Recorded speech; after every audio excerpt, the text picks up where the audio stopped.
La Segunda Guerra Mundial. Eventos, personajes, tecnología. Le doy la bienvenida a nuestro episodio del día de hoy. Episodio 130. La guerra aérea sobre Europa en 1944. Muchas gracias a mis oyentes por escucharme y por sus permanentes muestras de apoyo. El día de hoy inicio una sección que llamaré El comercial que nadie me ha pedido. En esta sección comparto algunos de los recursos en español que he encontrado y que me ayudan con la preparación de mis episodios. Inicio el día de hoy con un canal de YouTube que me parece muy interesante. Se llama Historias Bélicas que Merecen Ser Contadas y su creador, Sergio Martínez, es un joven historiador español que cubre las distintas batallas y campañas de la Segunda Guerra Mundial. Muchas veces invita a historiadores con los que revisan los detalles. Si quiere conocer los detalles de los eventos a un nivel muy específico, le recomiendo este programa. Es el canal de YouTube Historias Bélicas que Merecen Ser Contadas. Empezamos nuestro episodio. En 1943, los estadounidenses deciden que es hora de mostrar el verdadero impacto de su doctrina de bombarderos. Como recordatorio, los estadounidenses han gastado centenas de millones de dólares desarrollando una mira de bombardero que se supone garantizaría un altísimo nivel de precisión en sus bombardeos. Esto les permitiría no solamente destruir objetivos militares utilizando un número reducido de bombarderos, pero limitaría además el número de civiles muertos como resultado de estas operaciones. El nivel de precisión que supuestamente han alcanzado lo explica alguien, obviamente está exagerando, pero afirman que son capaces de poner una bomba dentro de un barril desde 1500 metros de altura. La doctrina de guerra estadounidense indica que se deben encontrar puntos clave de la infraestructura enemiga y concentrarse en esos puntos, lo que causará el colapso de la estrategia enemiga completa. Si lo comparamos con una pelea de box, son una o dos trompadas sensacionales en la mandíbula del oponente que resultan en un KO en el primer asalto, lo que evita tener que pelear el resto de la pelea. En junio de 1943, los comandantes aliados de las fuerzas de bombarderos, el estadounidense Spaatz y el británico Harris, reciben instrucciones de concentrar sus esfuerzos en la eliminación de la Fuerza Aérea Alemana. Concluyen que la infraestructura fundamental de esta fuerza y del resto de las fuerzas militares alemanas son las fábricas de rodamientos metálicos. Estas son estas bolas metálicas que se utilizan en mecanismos que requieren fricción entre dos piezas. Por ejemplo, la torreta de un tanque que gira para apuntar. Entre la torreta y el cuerpo del tanque se encuentran estos rodamientos metálicos que limitan la fricción entre estas dos secciones. Si un tanque se daña y no hay rodamientos de reemplazo, este tanque ya no puede ser utilizado o si se utiliza, destrozarán estos componentes. Prácticamente todo vehículo o pieza de armamento utiliza estos rodamientos. Los estadounidenses están convencidos de que si logran destruir las fábricas principales que fabrican estos rodamientos, en pocos meses, quién sabe si en semanas, los alemanes tendrán que capitular. También están convencidos, basados en la inteligencia con la que cuentan, que las plantas principales de producción se encuentran en Schweinfurt y Regensburg. Esta misión los llevará a Baviera, muy adentro del territorio alemán, y como este será un ataque de altísima precisión, entonces deberá realizarse durante el día, lo que va contra la práctica utilizada por los británicos. La misión, debido a la larga distancia del blanco, se realizará sin escoltas de cazas de combate. Inicialmente, la misión era contra Schweinfurt, pero cuando finalmente tienen el número de bombarderos necesarios para estos ataques, el objetivo, como ya se indicó, se amplía también a Regensburg.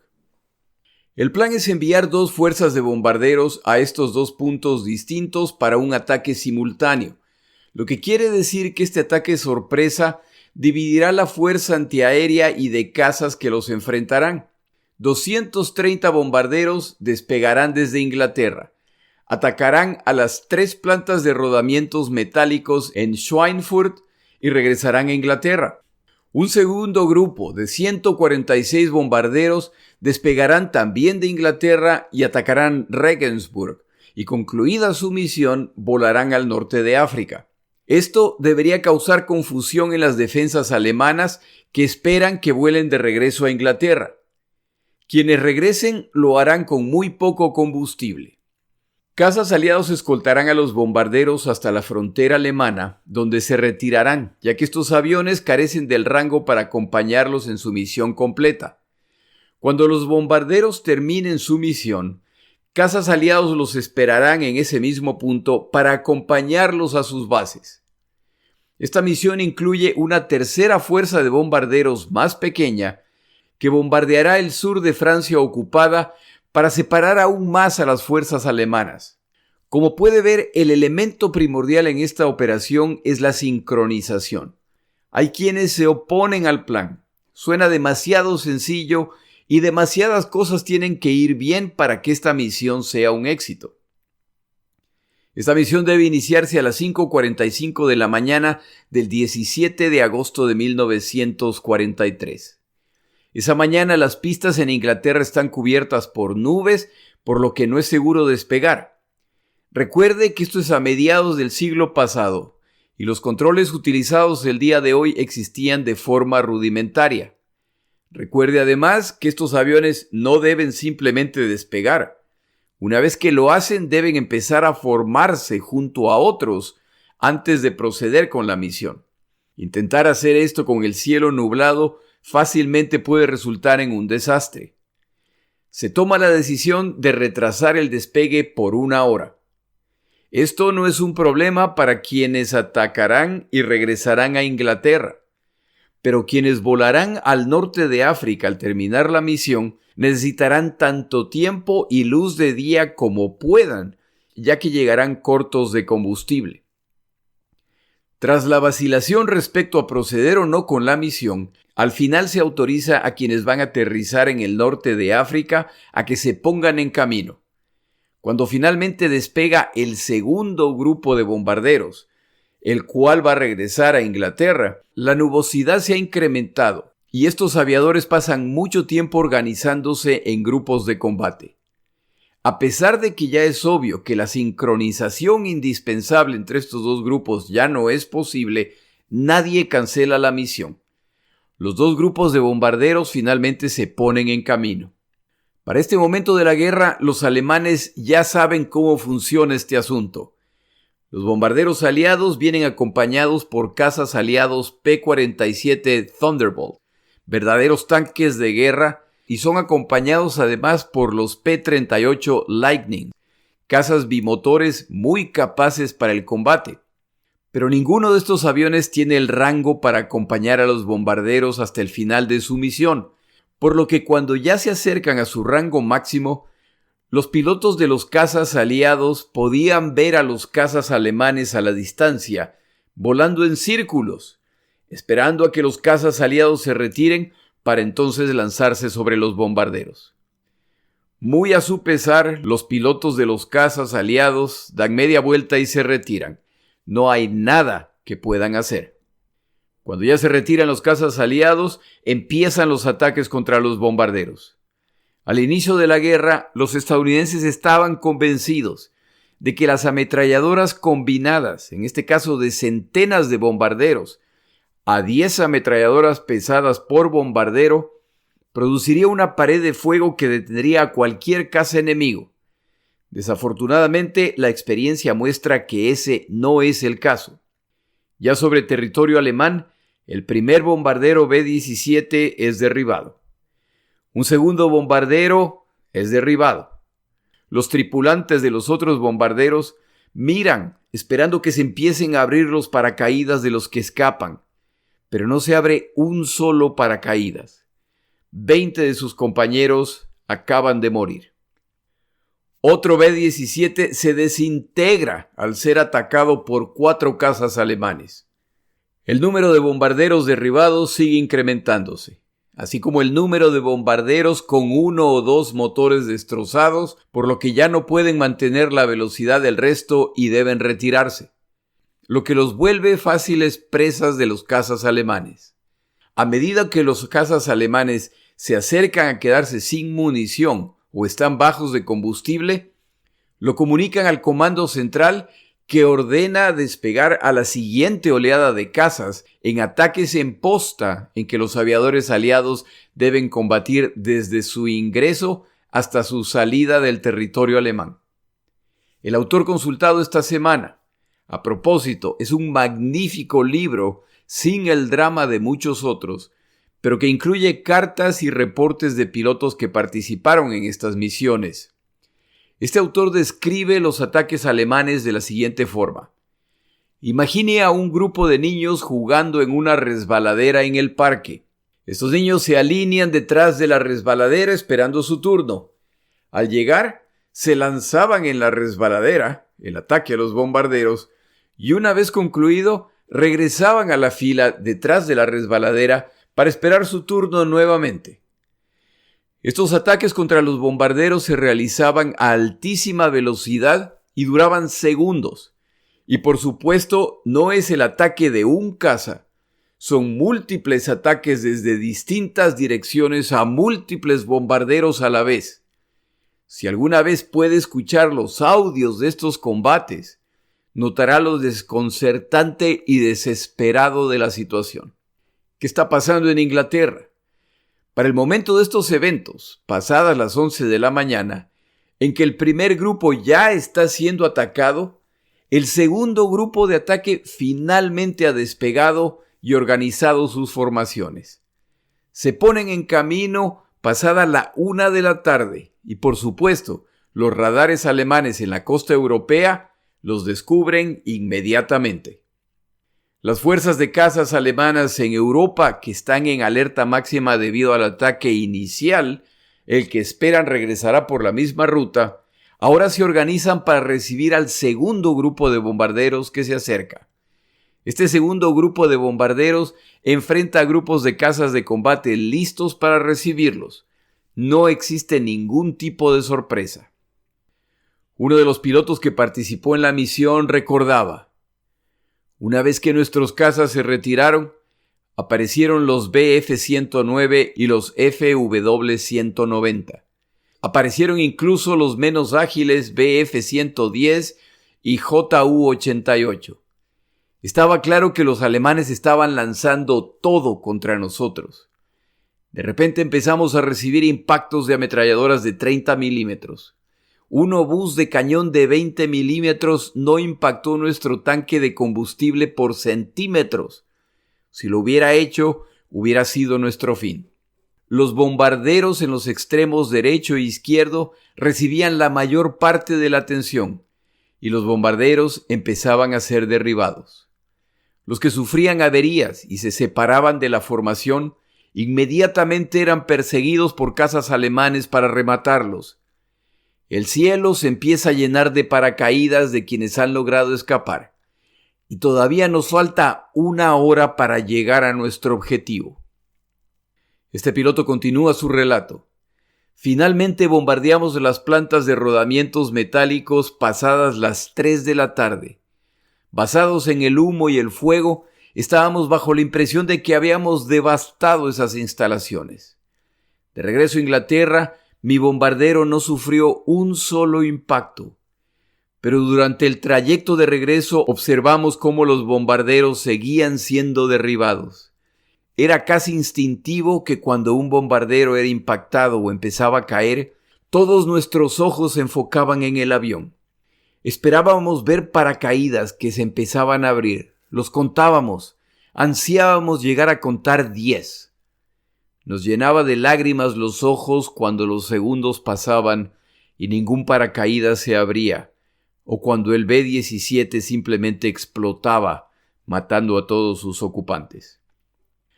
Al aterrizar se atiende primero a los heridos, y luego participamos en una revisión post-misión. 194 bombarderos B-17 iniciaron esta misión. 36 fueron derribados, con la pérdida de 360 tripulantes. Las pérdidas aceptables en este tipo de misión eran del 5%. Las sufridas fueron de cerca del 20%. ¿Cómo le va a la fuerza de bombarderos que atacó la planta en Regensburg y que debía volar al norte de África una vez concluido su ataque? Su historia no es distinta. Para el momento que ya se acercan a su objetivo, cuentan con 122 aviones. 14 ya han sido derribados. 3 han sido averiados en ruta. Todavía no inician su misión y ya han sufrido pérdidas muy por encima del nivel aceptable. Llegan a su objetivo pasadas las 11 de la mañana en un día soleado y sin nubes. Utilizando su mira en orden, esta misión no debería ser un problema. Los bombardeos se realizan de acuerdo al plan. Un grupo debe realizar una segunda pasada para asegurarse de que el ataque ha sido preciso.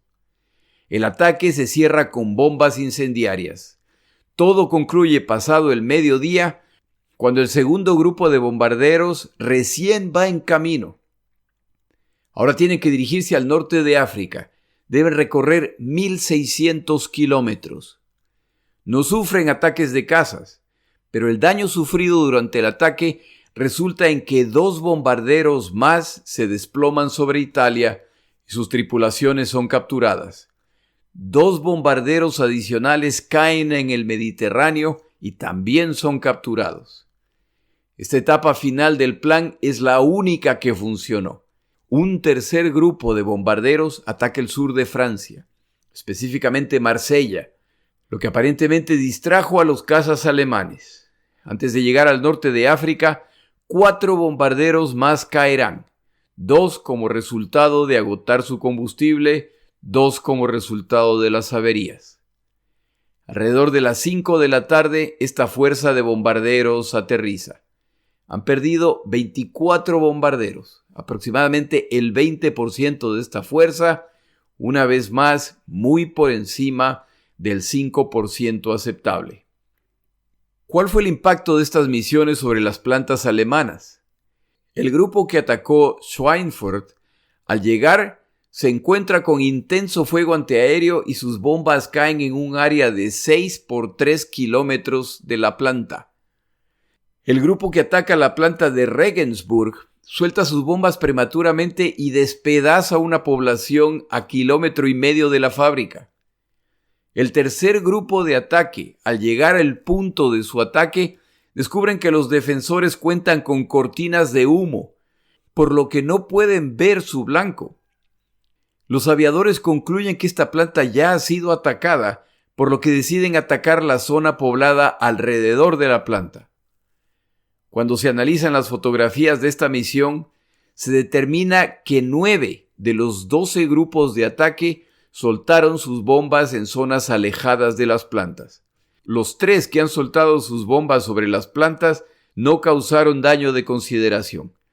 La evaluación final es que estos ataques no tuvieron ningún impacto en la producción de guerra alemana. Los bombarderos sobrevivientes regresan a sus bases y el periodista estadounidense Andy Rooney se encuentra entre los que reciben a los aviadores.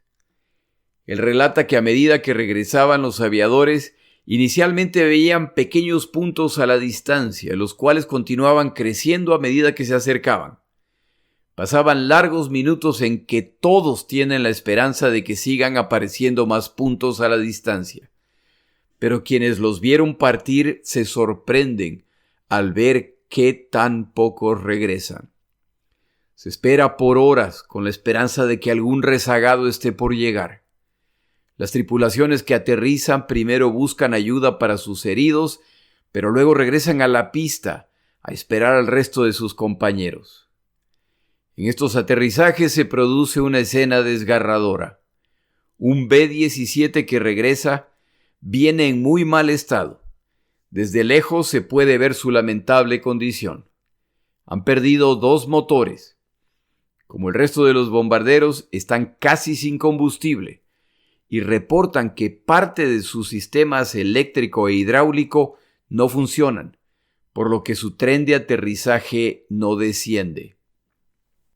Entre los tantos problemas que tienen es que su artillero de vientre de la nave, el cual descendía a una burbuja plástica donde se encontraban las ametralladoras en un espacio tan pequeño que ni siquiera podían ponerse un paracaídas, está atrapado en la burbuja. Por mucho que lo han intentado, no logran abrir la puerta hermética que los separa del fuselaje. Están a minutos de quedarse sin combustible y ya se acercan a la pista. Su tren de aterrizaje no desciende. El artillero, atrapado en la burbuja bajo el vientre, está consciente de lo que está por ocurrir y no le queda más opción que resignarse. Sin otra opción para intentar salvar al resto de la tripulación, el B-17 realiza el aterrizaje forzoso.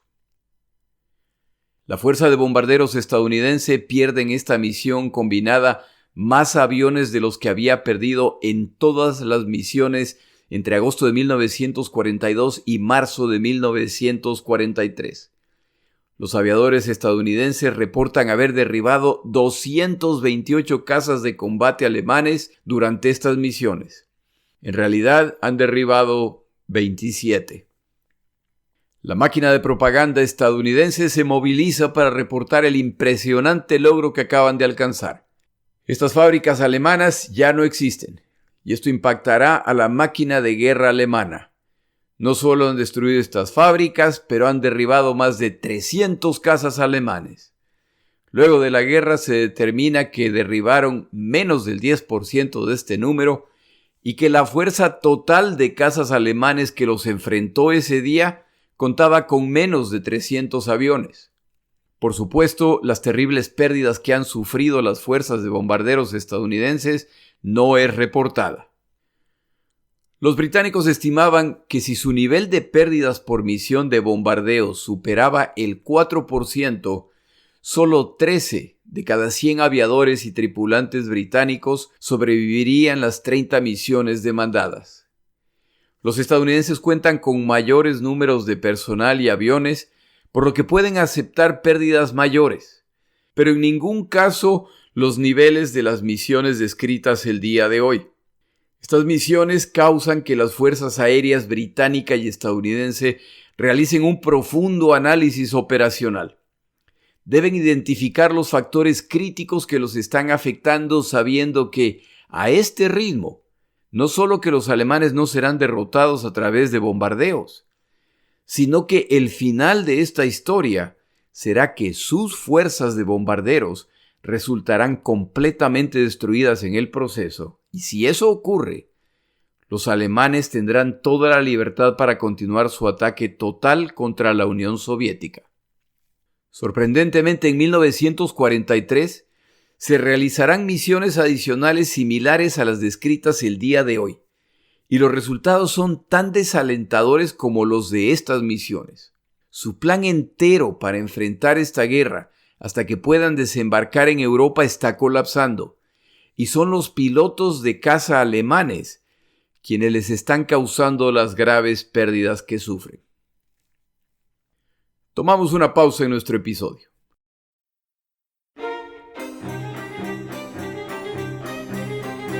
Palabras de Churchill. Durante una visita de Churchill a Roosevelt en 1943, se organiza una cena y Roosevelt invita a la publicista principal de un periódico neoyorquino conocida por su clara posición a favor de la independencia de India. En cierto momento, la señora Ogden no resiste las ganas y le pregunta de sopetón a Churchill: ¿y qué van a hacer con esos condenados indios? Churchill responde: antes de responder es necesario aclarar algo. Nos referimos a los marrones habitantes de la India, los cuales se multiplican alarmantemente bajo el benevolente dominio británico, o a los indios pieles roja norteamericanos, que según tengo entendido están casi extintos. La señora Ogden no sabe qué responder y aparentemente Roosevelt se parte de la risa. Aunque esta historia tiene su gracia, muestra la hipocresía de las dos naciones representadas.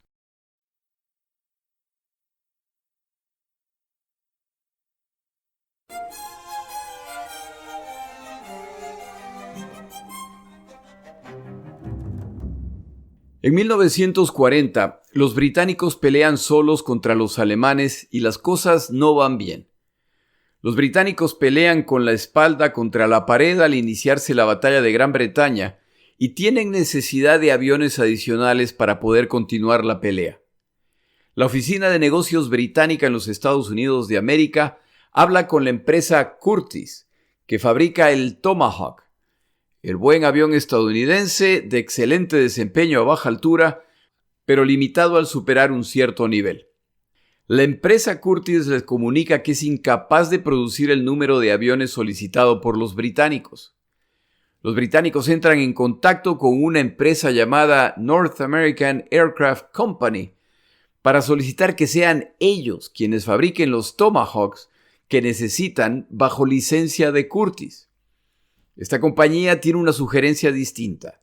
Ellos son capaces de producir un nuevo tipo de caza de combate muy superior utilizando sus propios diseños y utilizando el mismo motor de 1150 caballos de fuerza utilizado por el Tomahawk. Como la orden es urgente, los británicos les dan a North American 120 días para entregar el prototipo. El prototipo, llamado NA-73X, la X significa que es un modelo experimental, es entregado en el plazo estipulado. El ejército estadounidense también quiere contar con este avión, por lo que también ordenan un cierto número de unidades. El ejército estadounidense lo llama XP-51. Al recibir los aviones, los británicos lo denominan el Mustang 1.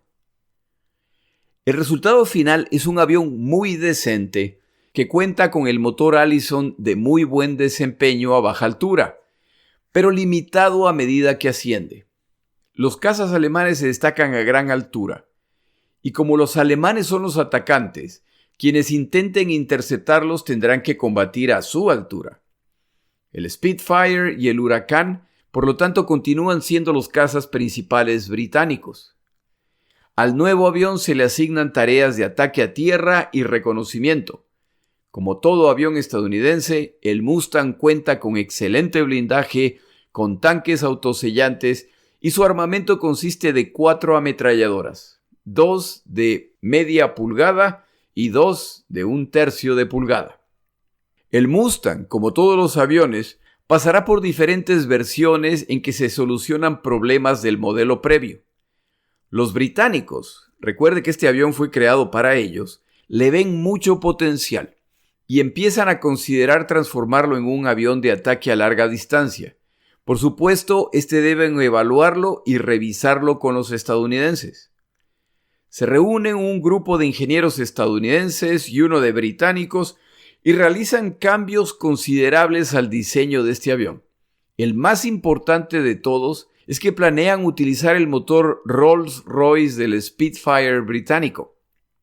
Con estos cambios completos y luego de corregir problemas estructurales, el más grave de todos, la tendencia de las ametralladoras a atascarse durante el combate, nace el Mustang P-51D. De todo lo deseable en un caza de combate, sin la menor duda la prioridad británica es que sea capaz de mantener una velocidad de vuelo de más de 600 km por hora y que tenga el alcance suficiente para volar de ida y vuelta a Berlín. Para lograr esto, entre las modificaciones que se hacen, se instalan tanques internos de combustible en las alas, detrás del piloto, adicionalmente al tanque de combustible tradicional. No en vano había quien llamaba a este avión un tanque de combustible volador con ametralladoras. Los diseñadores utilizan pernos externos planos. Este cambio, aparentemente insignificante, resulta en un incremento en la velocidad de 25 km por hora. Instalan además en el radiador un mecanismo que crea un efecto en el que el aire que ingresa por el frente es expulsado por detrás con presión, lo que añade algo más de velocidad al avión. Las alas han sido rediseñadas para reducir la resistencia del aire Y a todo esto se suma el diseño aerodinámico de este avión, distinto al estilo común de los aviones estadounidenses de la Segunda Guerra Mundial. Cuando se prueba el resultado final, luego de las modificaciones británicas, este avión supera en velocidad al Spitfire, así como la de su enemigo por excelencia, el FW-190, magnífico caza de combate alemán que domina los cielos sobre Europa. El Mustang es casi 80 km por hora más rápido que el FW-190 a baja altura y casi 120 km por hora más rápido a gran altura. Adicionalmente, alguien diseña un tanque de combustible hecho de papel prensado, muy resistente y mucho más ligero que los tanques metálicos. Por supuesto, estaban diseñados para ser utilizados una sola vez. Como todo modelo de avión, los cambios radicales que se han hecho vienen con problemas, y algunos de los que sufre el Mustang son muy graves. El sistema de refrigeración tiende a fallar a mucha altura, lo que impacta el desempeño de esta nave, y en ocasiones el motor incluso falla.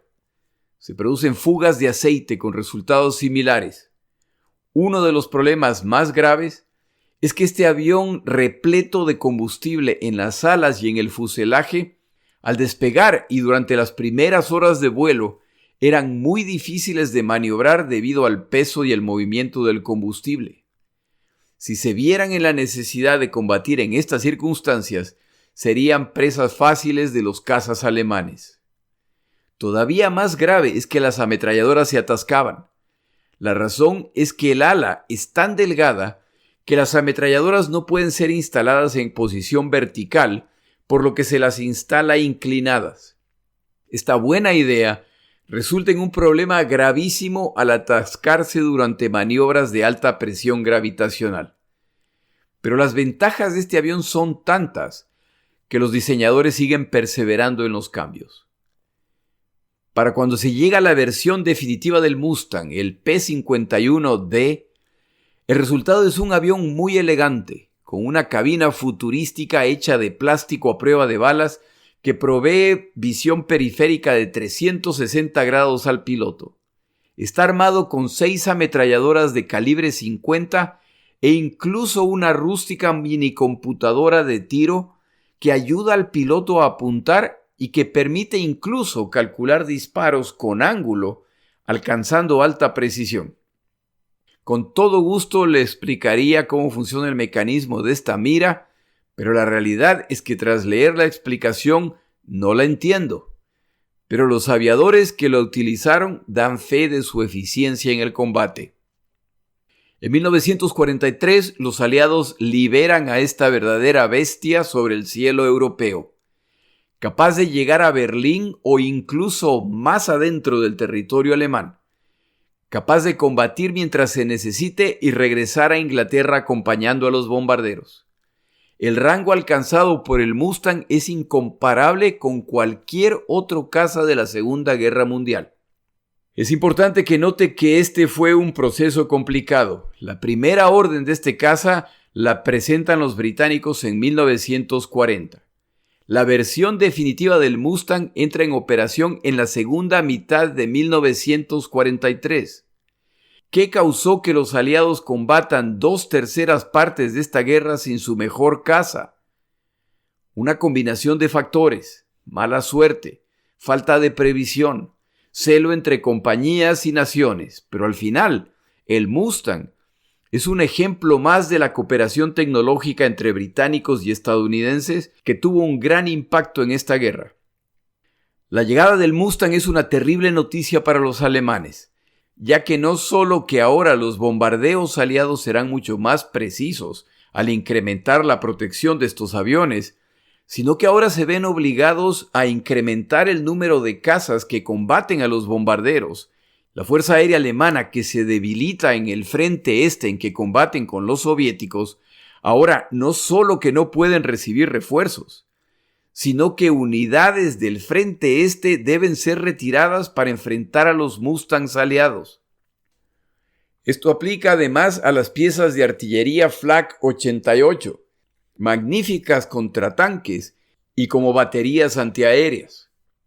Fuerzas de cazas deben ser regresadas al territorio alemán para evitar un desastre. Se comenta que cuando el líder de la Fuerza Aérea Alemana, Hermann Göring, vio los Mustang sobre Berlín acompañando a los bombarderos, concluyó que ahora sí, la guerra estaba perdida. Como además estos aviones tenían suficiente combustible para regresar cómodamente a Inglaterra, podían darse el lujo de durante el regreso, una vez concluida la misión, atacar a blancos de oportunidad. Si veían un tren o un convoy alemán, unos cuantos Mustangs se separaban del grupo, descendían a atacar el objetivo y al terminar regresaban a la formación para seguir escoltando a los bombarderos. Los alemanes se ven obligados a tener cazas disponibles en todo el territorio europeo occidental. Los días en que esperaban a que los cazas aliados se retiraran al estar bajos de combustible para entonces atacar a los bombarderos han terminado. Y ahora deben enfrentar a los bombarderos aliados desde que ingresan al espacio aéreo europeo hasta que lo abandonan. Y esto, por supuesto, sigue costándoles aviones y pilotos. Los Focke-Wulf 190 alemanes son los aviones con la tarea de combatir a los Mustang aliados. Este excelente avión alemán, acostumbrado a dominar el combate aéreo, ahora se encuentra con un caza que lo supera en la casi totalidad de las categorías. Este avión, creado en 1937, participó en la competencia para identificar el nuevo caza principal alemán. Para muchos, el planeta es afortunado de que ganó el Messerschmitt Bf 109, ya que consideran el Focke-Wulf 190 un avión superior. Este caza alemán se ha enfrentado a los cazas británicos y se ha mostrado superior, aunque no por mucho. Son los principales cazas que se enfrentan a los bombardeos durante las misiones descritas en este episodio, y como se ha relatado, han causado altísimas pérdidas a los aviadores estadounidenses. La llegada de los Mustangs cambia el balance de los combates, y ahora los FW-190 no solo luchan por evitar los bombardeos, luchan por salvar la vida. Como ahora son los aliados los atacantes, los FW-190 deben ascender a la altura a la que se encuentran los agresores. Y como se ha mencionado, sobre los 8.000 metros de altura, el Mustang supera en velocidad al FW-190 en casi 120 kilómetros por hora. Los cazas alemanes derribados son reemplazables. Es mucho más difícil reemplazar a los pilotos experimentados que mueren. A medida que sus muertes se incrementan, ahora son pilotos menos experimentados los que ascienden a enfrentar a los aliados. Su falta de experiencia les cuesta la vida, y sus reemplazantes tienen aún menos experiencia. El ciclo, que ya está en marcha en el Pacífico, para 1943 también está en marcha en Europa. La balanza ahora se ha inclinado hacia el lado opuesto, y basado en los niveles de pérdida de los dos bandos, la Fuerza Aérea Alemana va rumbo a su destrucción. Pero que tampoco le quede duda de que las tripulaciones de los bombarderos aliados siguen sufriendo muchas bajas. Los alemanes están defendiendo su territorio furiosamente.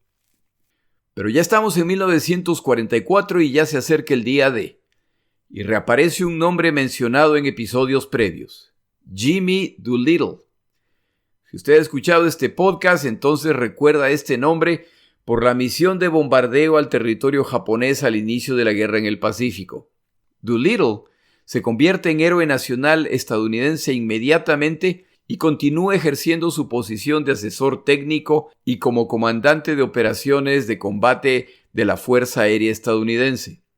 Para este momento ya ha comandado las fuerzas en operaciones en África y en Italia. Se acerca el momento de los desembarcos en Europa y en enero de 1944 Doolittle es nombrado comandante de la 8ª Fuerza Aérea, constituida por bombarderos y cazas. Su primera tarea es asegurar la destrucción de la Fuerza Aérea Alemana en preparación para los desembarcos. Los aliados quieren asegurarse de que la Fuerza Aérea Alemana no jugará un papel importante en la defensa de la costa europea. La orden de Hap Arnold, jefe de Doolittle, es simple: usar las tremendas fuerzas a su disposición para eliminar el control alemán sobre los cielos de Europa. Y como la invasión del continente europeo está programada para mediados de 1944, entonces Doolittle cuenta con 5 meses para alcanzar esto. Doolittle visita la oficina del comandante de la 8ª Fuerza Aérea y en la pared ve un letrero que dice: la tarea principal de los cazas de la 8ª Fuerza Aérea es proteger a los bombarderos. Doolittle pregunta al comandante: ¿a quién se le ocurrió esa maravilla? El comandante responde que el letrero estaba ahí cuando él llegó. Doolittle le ordena que lo remueva inmediatamente y que lo reemplace con otro que diga: la tarea principal de los cazas de la 8ª Fuerza Aérea es destruir cazas alemanes. Ese cambio resume las acciones de Jimmy Doolittle a partir de este punto. Los bombarderos, que hasta ahora contaban finalmente con escolta de cazas, lo que resulta en menos pérdidas, ahora serán utilizados como carnada para traer a los cazas alemanes. Doolittle ordena que si durante una misión los cazas alemanes no se elevan a enfrentar a los bombarderos, entonces los cazas aliados descenderán a destruirlos en sus pistas. Si el combate aéreo obliga a un caza a abandonar a los bombarderos que protege, debe abandonarlos sin dudar. Incrementa además las misiones que los aviadores y los tripulantes de bombarderos debían completar antes de ser relevados o asignados a tareas que no requerían volar. Las misiones se incrementan de 25 a 30 para finales de 1944. Más tarde, Doolittle las incrementará a 35. Los alemanes, por su parte, apenas notan este cambio de estrategia, modifican las suyas para destruir a los bombarderos. El porcentaje de tripulaciones de bombarderos aliados vuelve a incrementarse dramáticamente. Doolittle cuenta con la ventaja de que el apoyo logístico estadounidense aumentaba cada mes de la guerra y estaba acumulando una gran armada de aviones como nunca antes se había imaginado. Con esa estrategia implementada, los estadounidenses lanzan la campaña denominada el Lunes Negro. El resumen de esta campaña es sencillo: atacar, atacar y volver y atacar una vez más. Este ataque se inicia el 6 de marzo de 1944, cuando 814 bombarderos y 943 cazas parten rumbo a Berlín. Conocida como la primera incursión diurna en Berlín por parte de los estadounidenses, técnicamente hablando fue la segunda, ya que unos 300 bombarderos habían intentado bombardear Berlín 2 días antes. Hasta este momento, la misión del 6 de marzo constituyó el mayor esfuerzo combinado de la guerra por parte de las fuerzas estadounidenses, y 69 de los 702 bombarderos que mantuvieron el rumbo ese día fueron derribados, lo que equivale a las peores pérdidas en un solo día de la guerra, mayor incluso que las misiones descritas a inicios de este episodio. La misión desde el inicio sufre de problemas de coordinación. Esta formación de más de 700 bombarderos pesados crea una estela de condensación a través de los cielos de Europa Occidental típica de los días fríos de invierno. Me refiero a algo que usted seguramente habrá visto al observar un avión volando a mucha altura que deja una estela blanca detrás de sí. Ese día, la mayor parte de los bombarderos las producen, por lo que millones de observadores pueden ver claramente hacia dónde se dirigen esos aviones. Entre ellos, por supuesto, la Fuerza Aérea Alemana, que empieza a atacarlos con fuego antiaéreo, pero sobre todo con sus cazas. Hay grupos de bombarderos que se desvían del curso acordado, por lo que llegarán por separado. Los resultados de este error de navegación fueron desastrosos para la formación líder de la segunda división. Esa tarde se volvieron conocidos como el Maldito 100. Fueron atrapados sin ninguna cobertura de combate y perdieron 15 de sus 16 aviones. A partir de este punto serán conocidos como la sangrienta División 100.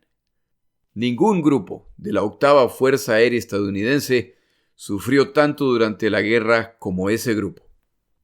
La Fuerza Aérea Alemana ha lanzado todo lo imaginable para defender el honor de su ciudad capital. Todo caza disponible para la intercepción fue enviado, y la mayoría de los pilotos volaron entre 2 y 5 misiones ese día, lo que lo convirtió en el mayor esfuerzo alemán defensivo de la guerra. La Luftwaffe, la Fuerza Aérea Alemana, pierde más de 160 aviones, derribados por enjambres de cazas estadounidenses que los persiguen. Cuando Doolittle se presenta ante la prensa esa noche, declara: hemos perdido 69 bombarderos pesados, lo que equivale a nuestras mayores pérdidas en un solo día. Los alemanes no pueden perder la oportunidad y afirman que son 118 los bombarderos estadounidenses y 22 los cazas derribados. Por supuesto, no menciona la gran cantidad de pilotos y cazas perdidos que han sufrido. Esta operación marca el inicio de lo que la historia llamará la Gran Semana en la guerra aérea sobre Europa. Una sangrienta campaña de desgaste que costará la vida a decenas de miles de combatientes de los dos bandos. Para horror de sus aviadores, Doolittle ordenó que la octava Fuerza Aérea regresara a Berlín 2 días después. E increíblemente, nuevamente al día siguiente. En estos ataques, el segundo, tercero y cuarto contra Berlín, las nubes no oscurecieron la ciudad, y la mayoría de los objetivos terrestres identificados al menos resultaron dañados. Durante el mes de marzo de 1944, la Fuerza Aérea estadounidense lanzó 18 ataques combinados de este tipo en las profundidades del corazón de Alemania. Aunque perdieron un poco más de 400 bombarderos y cazas, estas pérdidas son reemplazables debido a la cantidad de material de guerra y el sistema de entrenamiento implementado por los estadounidenses. A pesar de las grandes pérdidas estadounidenses, es la Fuerza Aérea Alemana la que ha caído derrotada al sufrir pérdidas irrecuperables. En marzo de 1944 perdieron 357 cazas de combate más otros 163 dañados. Más importante aún, perdieron más de 300 pilotos expertos, todos muertos en acción. Estos pilotos experimentados en combate ya no podrán ser reemplazados. Entre enero y junio de 1944, los alemanes pierden más de 1,000 pilotos experimentados. A estas pérdidas se suma la destrucción de sus instalaciones petroleras y de fabricación de lubricantes. Entre mayo y septiembre de 1944, los aliados destruyen la mayor parte del sistema de producción de combustibles alemán. Este audaz y sangriento plan aliado ha logrado su objetivo y la Fuerza Aérea Alemana no jugará un papel importante durante los desembarcos aliados que se acercan. A partir de este punto, ya combaten simplemente para salvar la vida. Lanzarán una gran misión final, llena de esperanza, pero que fracasará estrepitosamente. Pero ese es un tema para otro día. En el siguiente episodio hablamos de un importantísimo personaje de la Segunda Guerra Mundial del que muy probablemente usted nunca ha escuchado. Me refiero a Juan Pujol García. Mi nombre es Jorge Rodríguez. Gracias por acompañarme.